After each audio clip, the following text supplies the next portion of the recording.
remain on alert on this Tuesday afternoon. Here's a live look in Henderson from the Chevy Weather Beast. Strong storms have rolled through. They come with damaging winds, knocking out some power. Here is one of those intersections. Remember, anytime you come to an intersection with stoplights and they're not working, treat it as a four-way stop. Again, that is a live look up in Henderson. Here is a live look at the radar tonight. The severe thunderstorm warning that we had for Wake County has officially been dropped, but unofficially still some strong storms. Heavy rain with a ton of thunder and lightning right over the airport.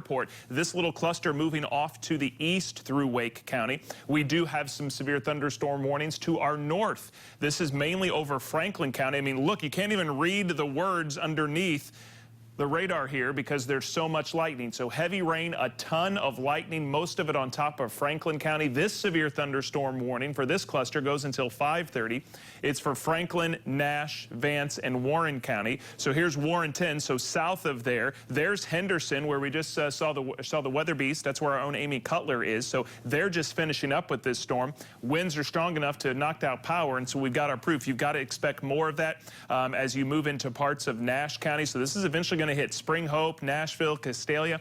That's what we're on lookout for right now. We come up a little farther to the northeast, up I-95. Here's I-95. There's the Virginia border, another cluster of thunderstorms. This was severe, no longer, but still heavy rain with a ton of lightning, really from Halifax, south of Roanoke Rapids. This is marching on toward Murfreesboro, Rich Square, and eventually into Scotland Neck. Not as active, but very hot down in the Sandhills. This is south of the Triangle. You can see a couple of thunderstorms over Lillington.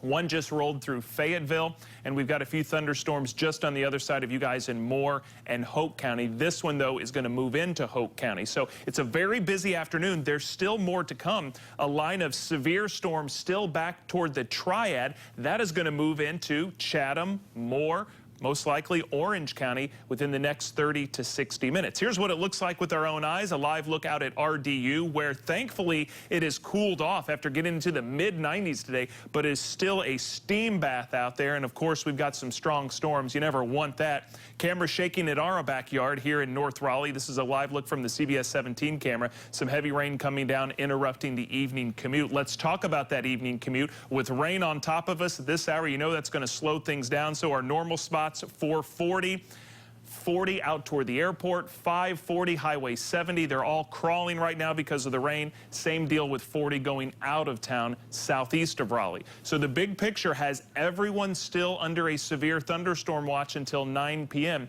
Remember, after that, we should be able to sound the all clear, but between now and then, we'll have to be on the lookout for damaging wind and large hail. And before the storms came around, the big story was the heat. Most of us well into the 90s today. Some of us are still there, unless you've got some rain-cooled air, and then you've dropped into the 70s. Kind of a strange-looking temperature map if you didn't have the context of the radar. But as I mentioned, it's still a steam bath out there. Look at some of the heat index values right now, still above 100 degrees. So we are stuck with these showers and storms for the next several hours. Most of them will go away in the overnight hours, although we could still have a few toward the early morning hours, and another warm, muggy, and potentially foggy start on Wednesday. So here's what the radar could look like at 7 o'clock tonight. Those storms moving through, I'll put it into motion. By 8 o'clock, starting to push toward the I-95 corridor, and then things start to dry out temporarily by about 10 o'clock. But we do have some storms in the forecast for tomorrow. So your 7-day forecast will keep a 50% chance of storms in the forecast tomorrow with a high of 92. Slightly lower rain chance on Thursday as we get down to 88, then back into the low 90s Friday, Saturday, and Sunday with 20% chances of rain. So guys, we had it all today. Excessive heat, a heat index, strong storms, and they're still out there for many of us.